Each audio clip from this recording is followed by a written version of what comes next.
right, what is going on, guys? It is time for the Chasing Waypoints podcast, episode number 29. And I have some big news. Huge news. So excited. Kind of crazy.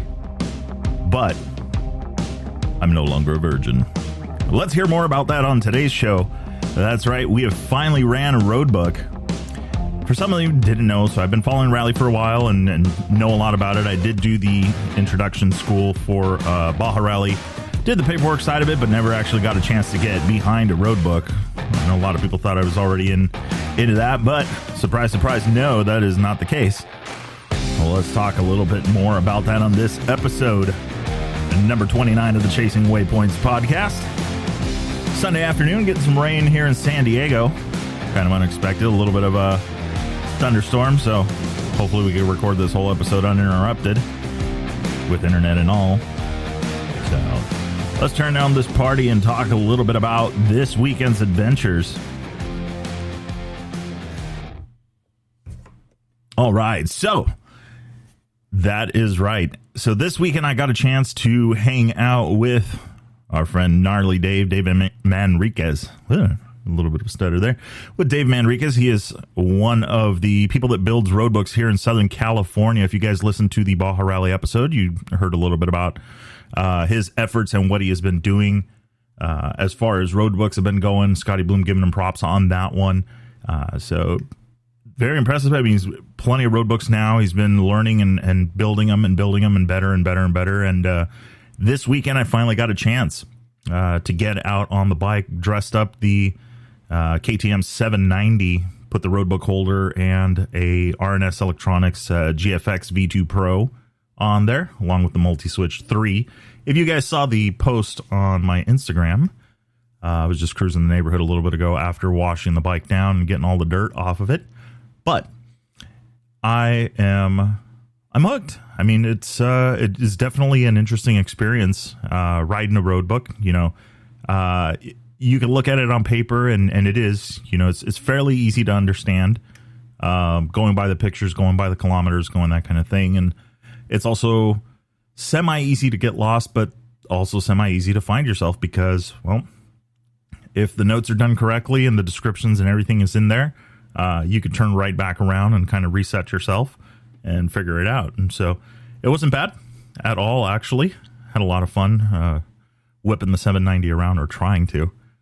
So it wasn't what I thought it was going to be as far as terrain. It was a little bit more challenging than I was ready for. I hadn't ridden the bike in a few months, and so we still went for it. Went full send, and it was fun. So day started off, rode up to Adelanto and met up with Gnarly Dave, hung out there for the night, and then the next morning was go time. We were probably wheels up around 9 a.m., and we were testing the new Dos Mujeres route that Gnarly Dave has come up with, soon to be in the hands of Ricky Brabeck and the Honda team for practice. And I was, at first, you know, I was ready to go. You know, I figured, okay, this is going to be easy. And the road navigation stuff was easy, but it was only a few notes in where I blew a corner and I was trying to be too precise with the odometer. And no, this isn't the turn, you know, and obviously you're looking at it and you get tunnel vision, and you know, he coached me with it, which was really cool. You know, learning some of the stuff from him. And what he's seeing and the stuff that he's overheard and what they're doing. So it was pretty cool. Got back underway, stopped for fuel, went through it, and then started hitting the trails, and got off track there fairly quick once again, but hung out, waited for me. I did some exploring on my own until I realized that I was going the wrong way. But it was actually pretty fun. So teaming up and doing stuff, you know, getting warmed up, you can't go into it with any kind of expectation like, okay, I am going to nail this road book. I am not going to get lost. I am going to, that's not going to happen. You're going to get lost. And it, you know, no matter how much, either you're being too trying to be too precise and too delicate and, you know, trying to be too spot on that you miss things, or the other way around is you're just so focused on the road and having fun that you just blow by it. And so that turned for me once we were able to get back underway. After finding myself and him, kind of guiding me through that first couple notes, we were on it for a little while and back and forth, and it took me a little bit to get warmed up, but then eventually found kind of a rhythm, and I was starting to make choices that were a little bit more correct. I was just kind of going with the flow, adjusting the odometer, getting back on point, and then moving on to the next note. And so there was a couple of things that I missed once we got down into this area where basically we came out, and I fast forward, I was looking and counting and thought I was on track, but then that's where I experienced the whole, you get going, you get sucked into the route that you're on, or the road that you're on, and next thing you know, you're 3 kilometers past the marker. My bad. I mean, I was down there having fun and almost buried the 790 in some sand, but whatever. I'm here to talk about it. So it was pretty cool. Went down. There was a interesting video, or an interesting moment where my rider ability was, I think, I had reached the talent threshold for my ability to ride, especially a big bike like the 790. We did in this area. I'm trying not to give away any of the specific areas or specific things because to respect the route, right? I don't want to give away too much information and then have the people that are going to be riding it know more about the route than they should. But it came to this area where there was a split in the road, and I made the right decision, but it came to a stop because it didn't seem clear going forward. I saw this kind of a uphill, and I was like, well, this looks a little interesting, especially on the 790. And the thing about the 790, and it's I think I'm over 100 horse now. Rottweiler intake on the last one, and you could definitely feel the power gain on that one. The seat dyno says it's exactly 9.586 horsepower. But anyway, going up things on the 790 is very easy, actually. The problem is going down, like many of us know, is heavier things pick up speed going downhill faster. So get to the top of this, I'm at the bottom, I'm looking at it, and, I look over at Dave, and I'm like, dude, I don't know about this. And he goes, is there a way? I asked him if there was a way around. He's like, I wouldn't put you into anything that I didn't think you could handle. Okay, fair enough. So I'm all, well, what's on the other side of this? I'm all, is it a plateau? He's all, I don't know. And, the I don't know that I know, but, I'm not going to tell you. And so I get to the top of this thing, right? I drop the thing into first, get it going, pick up some momentum, and then just get up to the top of this hill. And as soon as I am up on the pegs and able to see over the top, it is right back down. And it was an interesting moment. I was able to stall the bike just in time, and then had to kind of muscle it just that last little bit to get the front tire over so that it would hang itself there, and I didn't have to actually do anything. The bike would just sit there. And, he came up, and he's like, come on, you can do it. And I come down, and I'm looking at this thing, and I go, it might as well be vertically down. I mean, it just seemed way steep. And it was pretty steep, but, GoPro doing an excellent job of making it look like, it's flat.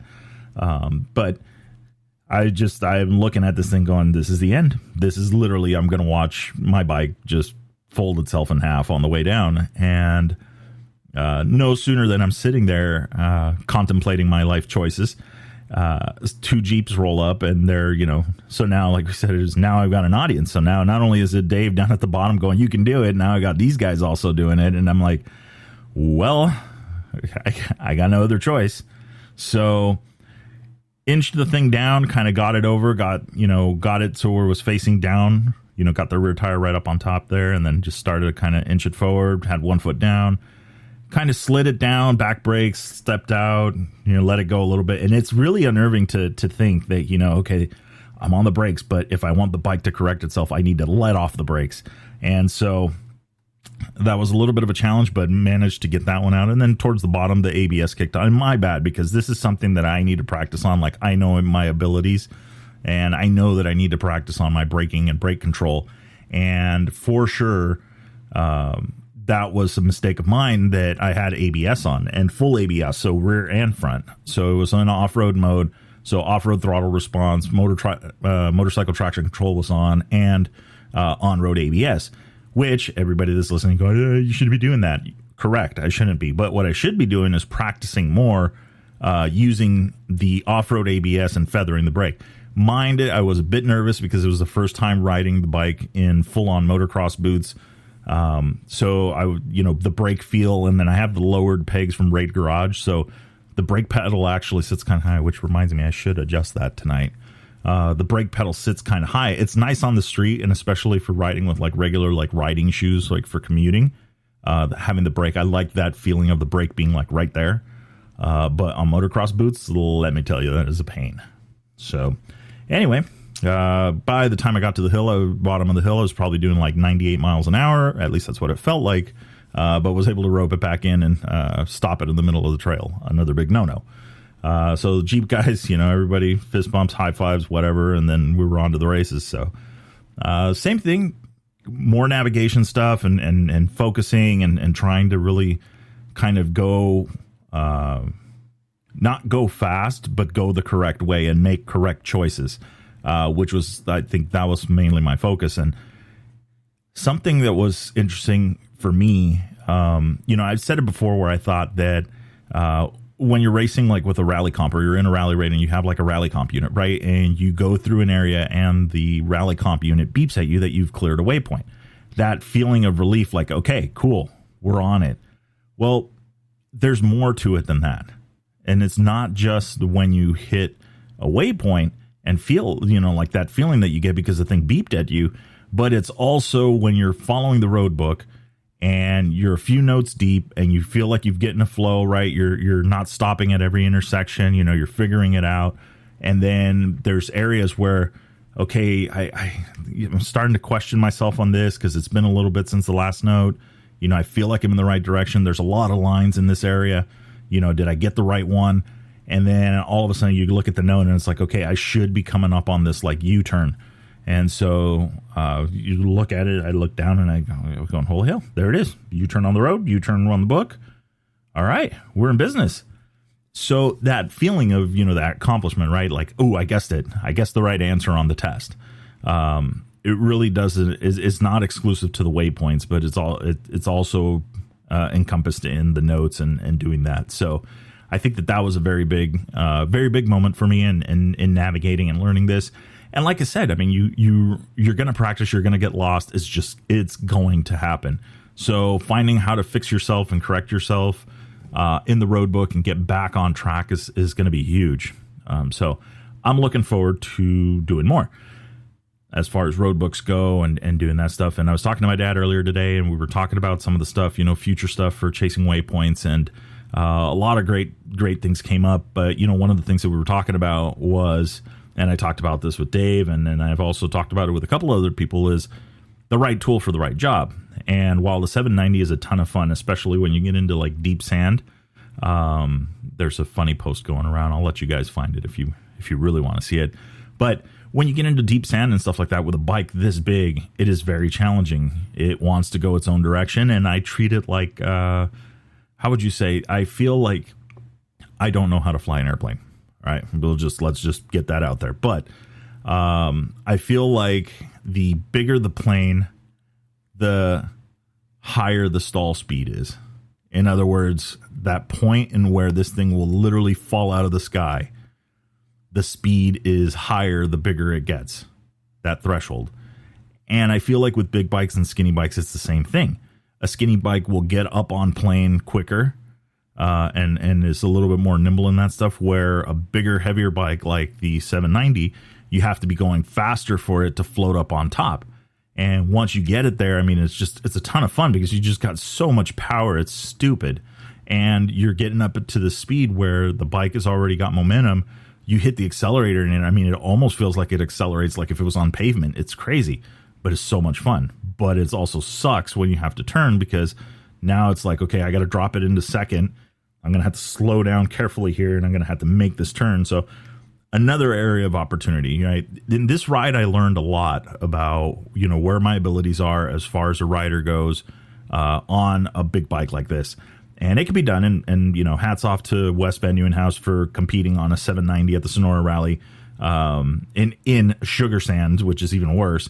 but making it happen on that bike, and it really puts it more into a frame of like, okay, yeah, it takes some talent, and well, I'm not quite there yet, but that, you know, can be done with practice, right? I don't think I've really ever marketed myself or said anything that, you know, would indicate that, oh, I'm a professional level rider. I'm absolutely not. I'm more the beginner intermediate, maybe more intermediate, right? I do know what to do on some sections and things, and you know, downhill still scare me, and I'm not the fastest in the corners, but you know, that only comes with experience.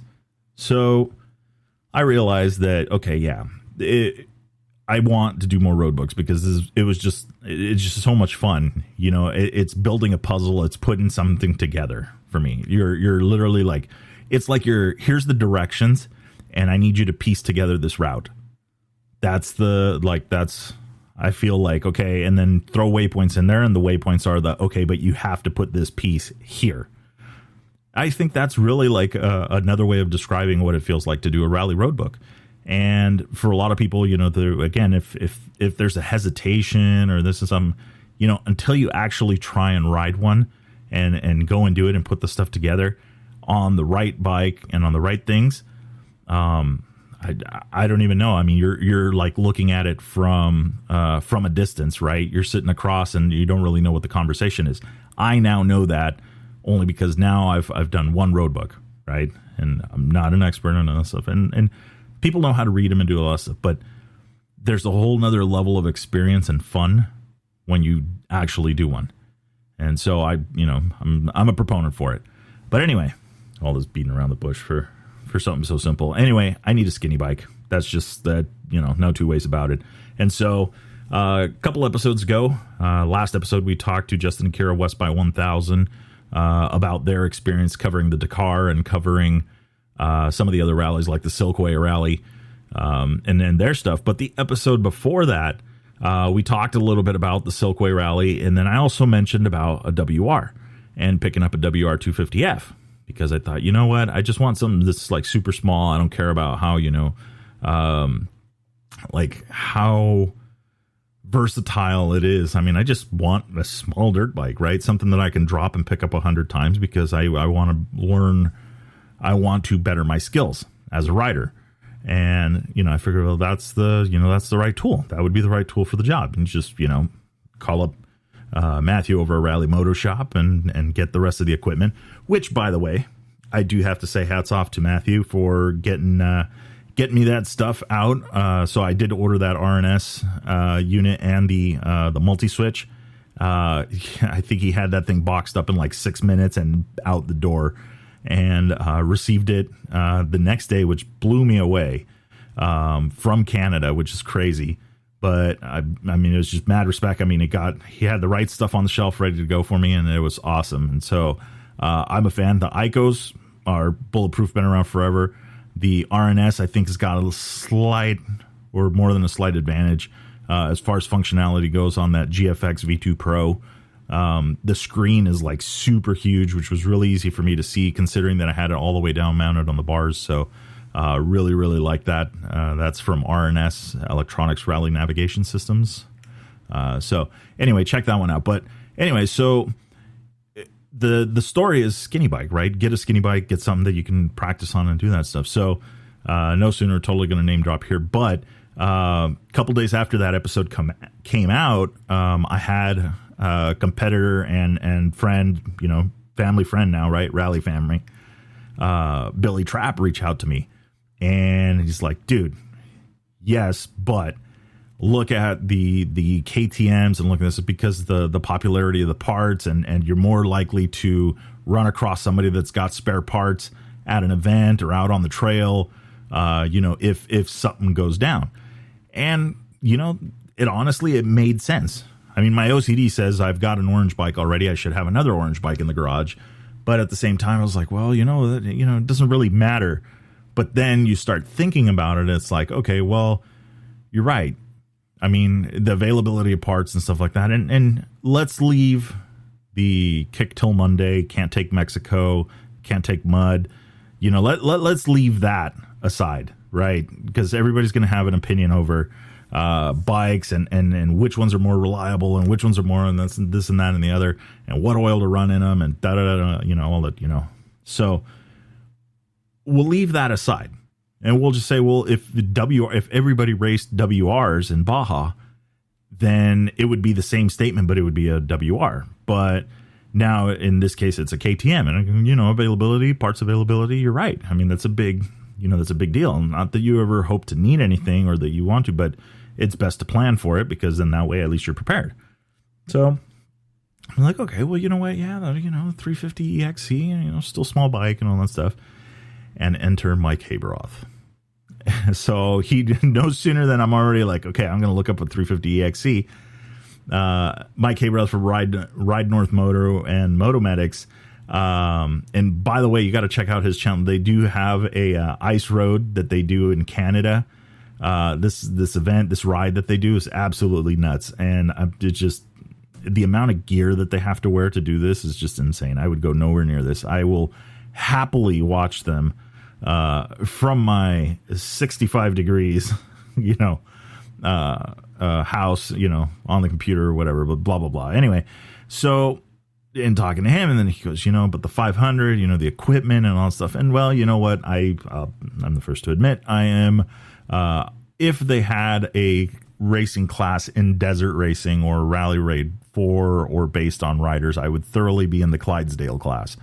And so a 350 power wise, really is there, but not there. Where when you compare it to a 500, obviously the 500's got a little bit more get up and go, usable torque and that kind of thing. And so it's like, well, which way do you go? You want to do this. And I like the 350. I like the idea of the 350 engine because, well, obviously it's going to be probably a little better on fuel mileage, I would think. But then there's the 500 and it's got it if you need it. And if you get on the highway, it's got the motor's not, being wrung out, trying to make that extra horsepower to get you and keep you at 65 miles an hour. So I go back and I go, great. So here we are all the way back at a 500 or some kind of 450, and I, and then I think, and I go, well, but at the end of the day, right, it's the right tool for the job. And that's okay. Well, what we need is a skinny bike. We need a dirt bike that you can put, the navigation equipment on. And thankfully I'm almost there. I've ordered the stuff from Rally Moto Shop and got the F2R roadbook reader, the 730. And now I have the stuff from RNS Electronics. So I'm pretty much there, right? Go to event.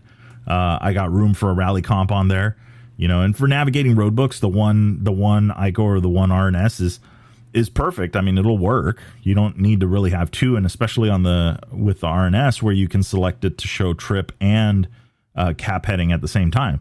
So now you've got one device that does both things, cool. And you're not riding at race pace. So it's not like, oh my, the cap is in 14-point font. Actually it's more like I would say it's like a 16-point font, where the trip meter is going to be more of like like a 24. It's fairly large. I'm impressed. I mean, the screen size is pretty good on those things, and it was easy to see. So it doesn't mean that you need all this other stuff. You've got it right there. You can get it. He's got it on the shelf, and so it works out. So thinking about it, it's like, okay, skinny bike.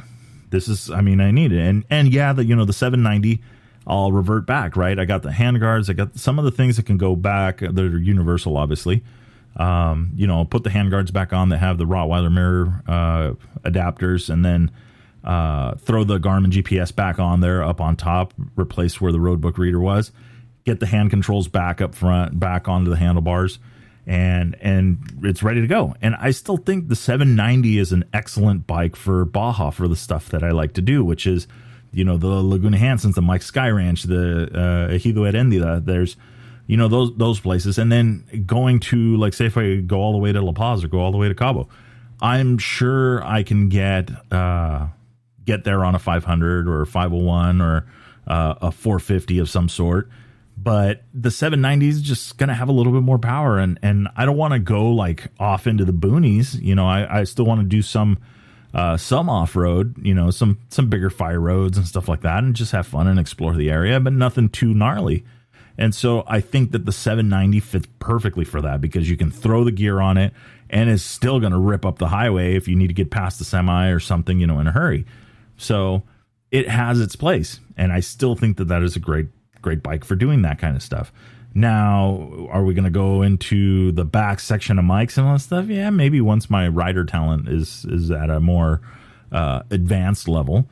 But for now, it's like, well, it's like you kind of do need two tools. And in really looking at it, it's like, well, hey, this is the next choice, right? In the next step and what to do.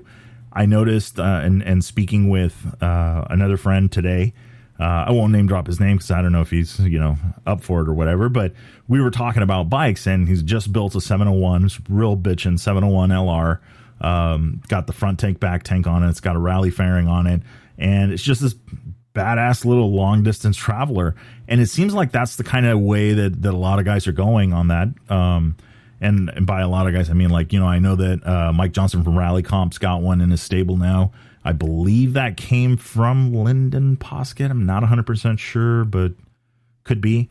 But anyway, I mean, it's like single cylinder, thumper, big displacement, and smooth. And so it seems like that, that kind of bike would be better suited for a lot of the stuff. Now, well, why not get a 701 and keep the 790? And I go, well, they're too close together. The weight is a little higher on the 701 versus the 500, and it's getting closer to the 790, 890 from KTM. But then you think, well, I mean, if I'm going to do it and I'm going to have two bikes in the stable, then one has to be much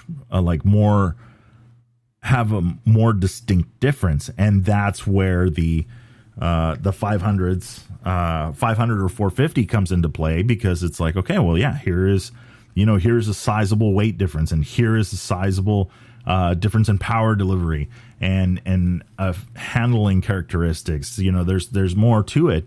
Not to say that the 790 or the 701 wouldn't be. I mean, the 701 has the ladder frame. It's built like the rally bikes. As a matter of fact, the original, when the rules changed at Dakar, they took the same frame and then they just put a 450 engine in it to meet the requirements, which, I mean, if things keep going the way they're going and they're trying to slow bikes down, we'll probably be all running 250s here in the next 5 years. So I don't know. At least that's what I'm looking at. But anyway, I mean, it has its, like, somebody called it, I think it was Mike Habroth, and he says, it's like the Swiss Army knife. It's just the thing that does all the things, and it does everything well enough, right? So then I think, yeah, I mean, that makes sense. So now it's like, okay, well, let's hit Cycle Trader, let's hit Craigslist, let's hit Facebook Marketplace, and let's start looking for a bike. What's out there, what are the costs like, and all that stuff. And let me tell you right now, the used bike market is just absolutely horrible right now. Everything is premiums. I mean, not like, and I should say, good for them. I mean, you're being able to sell the bike at a good, at a decent price, but that's not that far off from MSRP, which is kind of interesting. It ruins it for people trying to get into it, but then it also puts a lot more business back into the dealership, because now that gap of like, well, I'll just buy used because, it still saves me a few grand. That gap quickly disappeared, and now it's like, well, maybe I should just buy a brand new one if I'm already going to pay all this money. So it definitely makes a difference in the purchasing and how quickly a decision can be made on as far as a bike. So anyway, so I'm looking forward to it. I mean, I think that it's going to be an interesting battle to find the right deal. The equipment's pretty much already there. I mean, I know I've only got a couple of brackets and things that I need from Motoshop, Rally Motoshop to finish up the nav case. And, I'm not going to go full fairing on it right away. Maybe later on I'll look at something like from Rebel X or something like that. But for now, I think I'll just, I'll stick to the handlebar thing and not invest a whole lot into it. But more so that I can just have a basic bike, something that anybody else could build, right? If you have the you're like, hey, I want to get into this, and I'm trying to figure out, well, I got this dirt bike, or what, my buddy's got a WR, or he's got a something or other, and I'm just want to bolt some stuff to it and go, then you can do it, right? The idea is not to feel like, oh, well, I can't get into rally, or if I don't have a fairing, I am going to feel like I am not, I'm not rally worthy or rally ready or whatever you want to call it. I mean, it looks cool. They look cool. Okay, I'll give you that. But at the end of the day, it's like, well, it's the equipment. Is the equipment right? Will the equipment work? Will it get you from point A to point B? And you know what? You don't need a fairing to make that happen. Yeah, the wind protection's nice and all that stuff. Yes, there is no two ways about that. But the idea of, I just need a basic bike, something that works. Hey, get the springs, get your bike sprung for your weight, and then get them valved, get them gone through. Just something basic, right? Make the bike comfortable, and make the bike comfortable, and make sure it can turn some miles, and then make it happen. I mean, that's literally the goal, right? Is get out, get to it, and see what happens. I mean, it just, like I said, going out for the first time behind a road book, right? And looking at it and exploring these areas and going into these areas. And it was really it's really satisfying. You're coming up onto a split and you see everything and you're like, hey, look, there's the rock that's on this map. There's the split. There's that. Okay, I need to go this way. And just seeing that little win, keeps you going on to the next one. And then you're like, okay, I'm going to slow it down just a little bit because I want to make this decision that's coming up without stopping and doing that, and just in the flow and just going. And I mean, the difference between me and Quinn Cody, because that name came up a lot this weekend, was more a joking manner, right? If Quinn can do it, I can do it, and which is complete shit. There's no way that that's even true on any planet. Well, maybe. We jam up the transmission so he can only get into first gear. I may have a chance after that. I may. But anyway, so it's like you see these things and you're like, the only difference between one to the others, yeah, well, your rider ability and your confidence on the bike and to be able to do that, but then it's that practice of getting into the flow and reading and developing your system. And it's like, okay, I'm not going to microanalyze the road book. I'm just going to go with it, and I'm going to ride with the force, as Scotty would call it in his class. And it's just like that feeling, and it's kind of weird, but it makes sense and it works. And I mean, I'm sure he's not the only one that teaches that. I mean, I'm sure if you talk to some of the other guys that teach it, teach rally navigation and stuff like that, like, I'm sure it's going to be a similar idea that, hey, you know what, this will, at some point you have to decide. You're either racing, riding for speed, or you're riding for navigation. It's kind of like one or the other. And when one gets better than the other, then the other one gets easier. And so you just kind of go back and forth on your talent builds. But the only way that happens is skinny bike, road book holder, and go out and get lost. I mean, there's no other way around it. And now seeing it, firsthand and experiencing it is like, you have a really good idea of what a road book is like and how to read it and do all of that stuff. But you have to experience those wins. And you have to go out and just see it and see how it works out for you. And so that's why I was like, I was blown away this weekend. I got to see some places that I'd never been. For exactly about 3/4 of the day, I had not a single idea where we were, which was kind of awesome, and just getting to know new areas and stuff. And I wish that some of the stuff was a little greener. It would have just looked that much more epic. But still, and it's something that was very like, some of the areas were kind of like picturesque, like, we're way up above this town coming into it, and we're doing these things, and it's like, it's really awesome to see these things, and from a motorcycle and from a road book. And now I think like, okay, well, if you guys have been following the show and heard some of the other people that have participated in international rallies, it's like, okay, rally is a way to travel. Like, imagine going to Imagine visiting, I don't know, like Cabo San Lucas or La Paz or going to Ensenada or imagine just going to any destination and literally just staying in the hotel. Like literally, like that's all you do is just stay in the hotel. But staying and not going outside of that shell. And that I think I can relate now to what it is to experience a road book and go out and experience some of these things, because generally you're going to go into areas that are not as well traveled, that aren't as marked up and as, as popular. But you're going to be there and you're going to get to see things that you wouldn't have seen otherwise. And that's where the hotel thing is like you never leave, quote unquote, you never leave the hotel. And in a rally raid, it's like, okay, we're going to send you out in the middle of nowhere and you're going to have a map that you got to read and you're going to have to go do all of this stuff. And it adds like, I don't know, it adds like a whole nother level. So now I can tell you that sitting behind a GPS on a bike and following along the route, it could be cool, but I think it feels boring now. I can picture it being boring now compared to doing a road book, because now there's the challenge isn't, you're just kind of touristy, and I get that, and there's people that want to do that all the time, and I get, yes, but for me personally, after doing this, I'm like, you know what, it kind of feels boring, so I'm looking forward to it. I'm like I said, I'm looking at it. If anybody wants to buy an F850 GS with just under 12,000 miles on it, hit me up. I want to get, I'm looking to go skinny bike and get this thing set up and go do some more routes and, work on my riding ability and stuff. And it's just being honest. I mean, it's just fun, right? It's just go out and have fun and go on an adventure. Am I going to participate in a rally?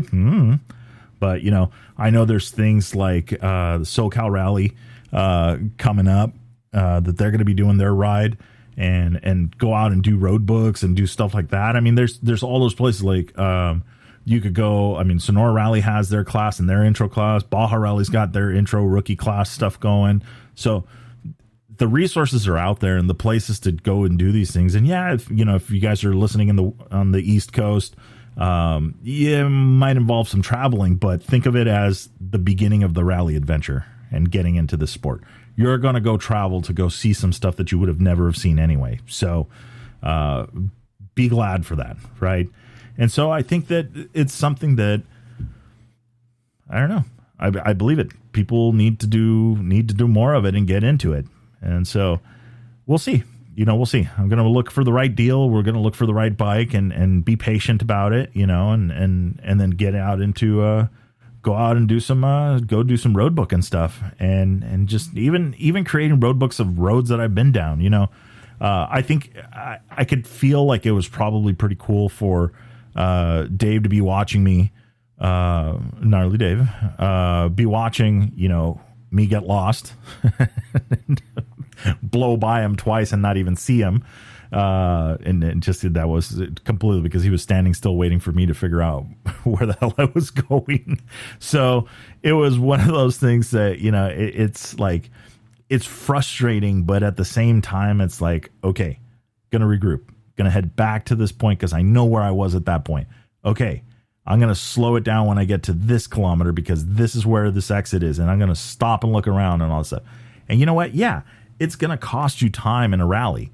But for the racing and the competitives, yes, that is. But for somebody that's there for the adventure and there to just see these lands and see these areas, who gives a shit? You know what? Hey, I'm going to stop and take a minute. I feel like having a smoke. I'm going to have a smoke. I feel like I'm just going to sit here and enjoy this fruit bar and take some pictures. I'm going to enjoy this fruit bar and take some pictures. It's within reason because I've been on the receiving end of that. And I'm like, dude, I don't need a bunch of guys coming in after sunset.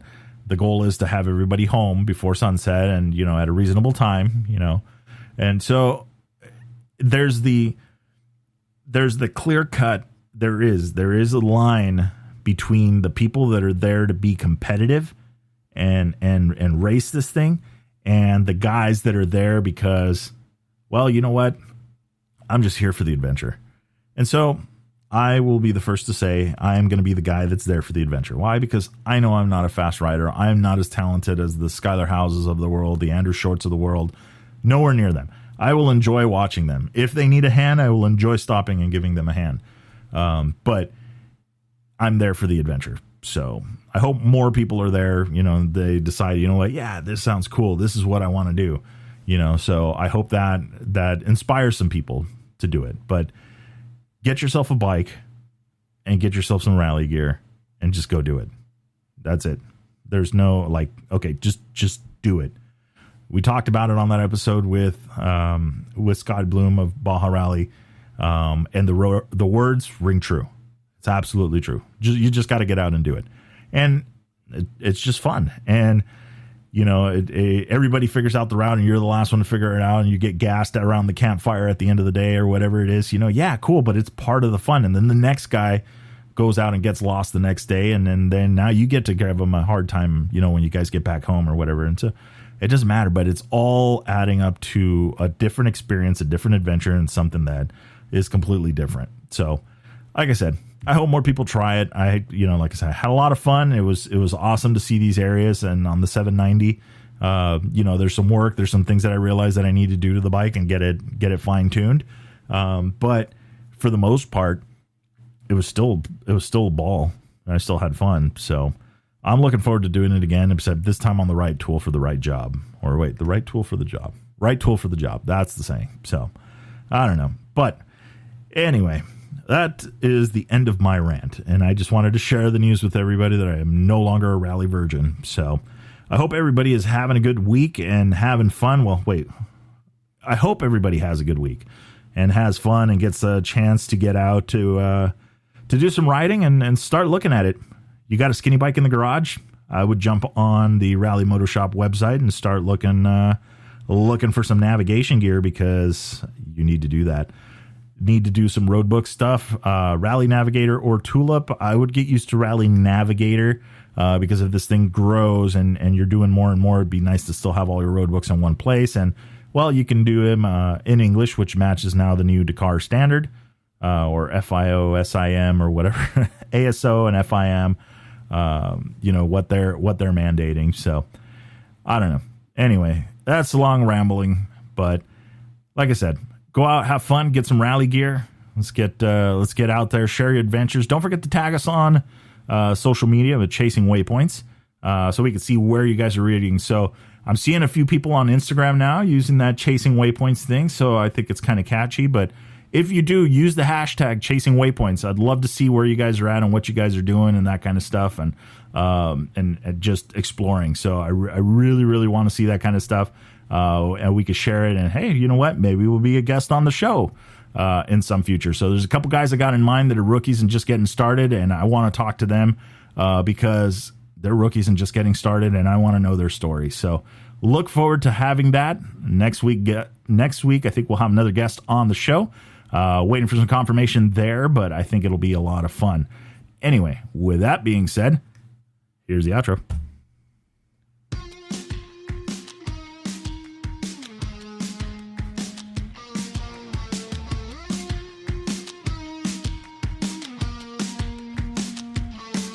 All right, that is a wrap for the Chasing Waypoints podcast this week. Hope you guys enjoyed the show. Don't forget to like and subscribe if you like what you heard. We are available on Apple Podcasts, Google Podcasts, and a bunch of others. Also, follow us on social media. You can find us on Facebook under Chasing Waypoints, Instagram Chasing Waypoints _official, and of course, the YouTube under Chasing Waypoints. Hope everybody has a good week. We will see you guys for the next episode. Remember, shiny side up, and don't forget to tag us. We want to see where you guys are riding and what you guys are up to. Have a great week.